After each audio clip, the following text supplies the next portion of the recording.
Assalamualaikum warahmatullahi wabarakatuh. Waalaikumsalam. Habib, Boris ya. bukan. Ini saya lagi mengadukan ke Boris. Kalian kenapa sedang sekongkol untuk menghancurkan Islam? Beb, Onat ini datang tadi. Dia ngadu. Habib Jafar nih lama-lama ngobrol sama beliau, mulai nyaman saya katanya. Datanglah dia ke pengaduan plus 26. Nah ketika dia ngaduin, saya bilang, loh masalah kita kok sama. Saya ngobrol sama beliau juga nyaman. Ada baiknya kita bertiga duduk bareng ngobrolin untuk kedepannya bagaimana kita. Ya kan, Bib? Wah, kok ayo? Nggak usah. Nggak usah. Nggak usah, Bib. Ya? Apa? Soalnya jatah kami sudah diambil sama kamu. Jatah apa ya? Kita apa, Beb? Ya jatah perempuan kita. Udah sedikit, masih diambil lagi sama non-muslim. Oh, Pacaran beda agama. Atas basic seperti ini, maka sebetulnya konflik antar umat beragama, clash ya atau benturan-benturan itu bukan karena ajaran agamanya seringkali, tetapi karena personalnya yang salah memahami agama itu sendiri. Entah siapa yang salah, ku tak tahu. Assalamualaikum warahmatullahi wabarakatuh. Bismillahirrahmanirrahim. Allahumma sholli ala sayyidina Muhammadin wa ala alihi washabihi ajmain. Amma ba'du. Ja'alana min ahlil khairi was sa'adah wal hidayah fid dini wad dunya wal akhirah. Semoga kita menjadi orang-orang yang mendapatkan kebaikan, mendapatkan petunjuk. Ini untuk siapapun ya. Untuk setuju tidak setuju dengan konten saya, untuk orang dengan agama apapun, saya doakan dengan doa seperti ini. Dan juga semoga kita dijadikan orang-orang yang berbahagia nanti di akhirat. Amin Allahumma amin. Kalau menyaksikan celotehan-celotehan dari orang-orang yang sudah sangat terkenal ini ya, atau public figure lah bahasa kita, di mana mereka sudah menginspirasi banyak orang ya. Diwakili dari pihak orang Islam berupa Habib Hussein Ja'far, dan dari umat non-muslim ya atau umat Nasrani diwakili oleh Bang Boris Bokir, atau satu lagi itu Bang Onat Leonardo kalau tidak salah. Mereka begitu entengnya bercanda, tertawa, terbahak-bahak, bicara tentang hal-hal yang sebetulnya sangat mengerikan bagi sebagian orang, sangat menakutkan juga bagi sebagian orang yang lain. Tetapi kalau saya sangat menikmati obrolan seperti itu.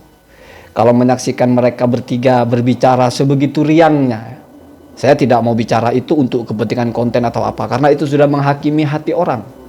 Saya pakai prinsip ya, innama umirna an nahkuma bid-dawahir wallahu yatawalla as-sarair. Kita menghukumi dari yang kita lihat saja, sementara soal hati, soal hal-hal yang tersembunyi urusan Allah yang tahu. Jadi kalau melihat seperti itu percontohan public figure kita yang luar biasa mencerahkan, dan ini menjadi satu mesiu atau satu amunisi yang siap menghantam apabila ada suara-suara yang ingin menciptakan kerusuhan antar umat beragama, ingin menciptakan cekcok, ingin menciptakan konflik, di mana kita sepakat bahwa konflik antar umat beragama menjadi pemicu utama retaknya sebuah bangsa. Jangankan antar umat beragama, sesama Islam saja atau satu agama saja, kalau sudah ada konflik di antar pemeluk golongan-golongan di dalamnya, maka keamanan, ketentraman itu akan sulit untuk diwujudkan. Kalau melihat mereka begitu akrabnya, saya tidak mau berbicara Boris akan masuk Islam atau Leonard akan masuk Islam. Itu bukan domain kita untuk kita bicarakan, tetapi bagaimana mereka membuat sebuah patron bercandaan, membuat sebuah suasana joke yang segar, hangat, tetapi kalau Anda simak full sangat respect dengan agama masing-masing. Inilah yang seharusnya kita praktikkan dalam kehidupan kita. Karena kenyataannya kita dengan orang-orang yang tidak seagama itu tidak boleh memusuhi. Ya. Agama ini mengajarkan kita itu untuk tetap memandang mereka sebagai orang yang sama dengan kita dalam bermuamalah. Menghormati hak-haknya, memenuhi kewajiban kita kepada mereka. Kecuali kalau dalam konteks mereka itu adalah orang-orang yang mengancam kita atau harbi namanya ya. Baru kita sikapi dengan perang. Selain harbi, dari berbagai macam kategori non-muslim itu, baik yang zimmi, mustaman atau muahadah dan sebagainya ya, itu hanya satu yang harus kita lawan kalau berperang, yaitu kafir harbi. Selain itu maka kita memperlakukan hak-hak yang sama kepada mereka, walaupun dalam beberapa muamalah maksudnya munakahah ya, tidak boleh ya. Tetapi dengan adanya seperti itu, semua menjadi terbuka. Jadi konflik antar umat beragama atau diskusi bentrok antara pemahaman masing-masing agama menjadi sesuatu yang indah. Kalau kita men-setnya sebagai bahan berbicara yang enjoy, ya, atau bahasa kasarnya jokes atau humor ya. Seperti itu. Kalau orang-orang seperti itu bertahan menjadi inspirasi bagi orang lain, maka agama ini akan betul-betul duduk di porsi yang semestinya, yaitu menjadi penyejuk. Jangan kamu kira dulu Nabi tidak bisa berdamai atau berhubungan baik dengan non-muslim. Bahkan ketika ulama fikih membahas hukum memberikan hadiah kepada non-muslim, maka menyatakan boleh berdalil dengan perilaku Nabi ya, memberikan hadiah kepada non-muslim. Jawazu at-tahadi atau i'toi al-hadiyah li ghairil muslim, bahasanya begitu, atau lin nasrani atau lil yahud dan sebagainya. Jadi kenyataannya bangsa kita ini, atau bukan hanya bangsa kita, tetapi di dunia ini, pemeluk agama berbeda-beda itu sudah sunnatullah. Itu masuk kepada iradah qadariyah. Artinya itu kehendak Allah yang memang harus berlaku. Walaupun tidak masuk kepada iradah syariah. Artinya kalau secara syariat tidak bisa kita anggap Allah ridho atau Allah rela dengan orang-orang yang tidak seagama dengan kita. Tetapi secara fakta Allah memang ridho menciptakan mereka. Artinya kalau Allah tidak ingin menciptakan ada seperti itu, maka tidak mungkin terjadi. Al-Quran seringkali bicara itu. Walau sya'a rabbuka la'amana man fil ardi jami'a. Ya kalau Allah mau, apa susahnya? Semua orang menjadi satu agama. Artinya apa? Faktanya kalau bahasa menggunakan lau sya'a, berarti itu tidak terjadi, dan yang terjadi adalah sebaliknya. Faktanya memang kita beragama dengan sangat beragam. Bahkan orang Islam itu bukan lalu boleh menghancurkan gereja, menghambat orang beribadah dengan sesuai keyakinannya. Tidak boleh seperti itu. Jangankan begitu. Al-Quran tegas, wala tasubbul ladzina yad'una min dunillah. Tidak boleh kita mencela sesembahan mereka. Kalau bicara tafsirnya bukan hanya sesembahan, tetapi jangan sampai melakukan hal-hal di mana kalau kita tujukan kepada mereka, mereka akan membalas kepada kita. Ini masuk kepada bab syaddud darai. Imam Al-Qurtubi membabkan itu ya.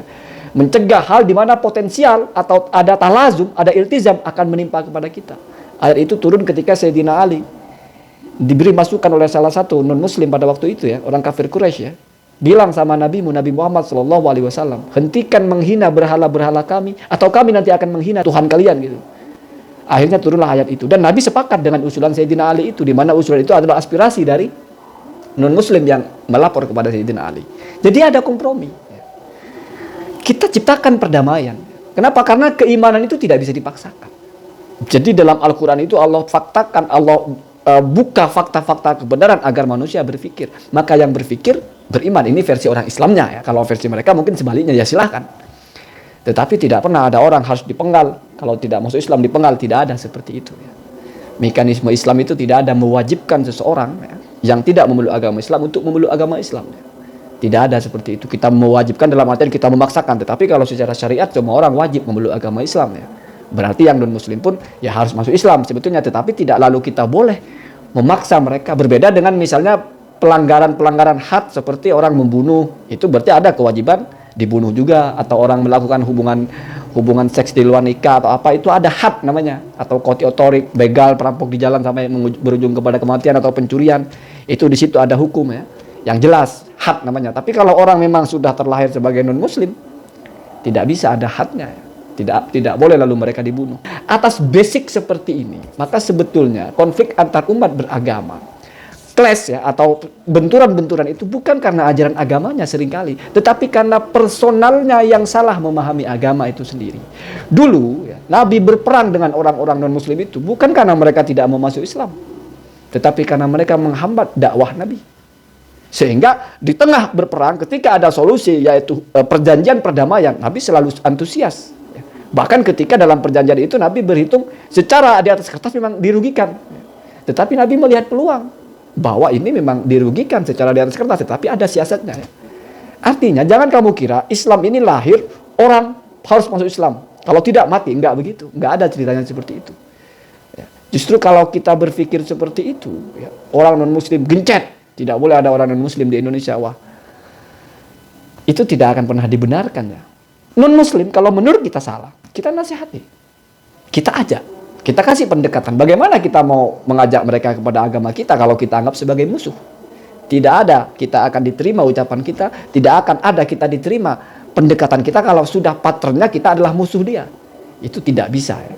Maka dari itu dalam Islam tidak pernah diajarkan kita memusuhi orang kafir, menyiksa hidupnya, mempersulit kehidupannya, tidak. Jadi seringkali saya ulang bahwasanya kadang-kadang kita itu merasa benar, memperjuangkan Islam, lalu mengintimidasi non-muslim, lalu membuat mereka terhalang hak-haknya, dan kita merasa sedang melaksanakan ajaran syariat. Padahal dalam syariat itu, hak-hak non-muslim itu sesuatu yang dilindungi. Apalagi kalau kita bicara tentang undang-undang negara kita ini, kebebasan beragama. Kira-kira seperti itu. Ini satu ekspresi saya salut kepada Habib Hussein Ja'far itu, karena dia itu mampu berkomunikasi bahkan head to head dengan orang-orang yang non-muslim, tetapi membawa konteks pembicaraan keagamaan dengan begitu rileks, tidak ada kebencian, tidak ada narasi menjatuhkan satu sama lain, tetapi narasinya adalah narasi yang santun ya. Ya, kita mengatakan santun itu kan punya kode etik juga. Kalau dalam konteks jokes, ya santun seperti itu. Daripada kita dalam konteks formal berceramah tapi menjatuhkan agama orang lain di depan publik, memicu panas hati orang-orang, itu malah lebih bermasalah menurut saya. Assalamualaikum warahmatullahi wabarakatuh.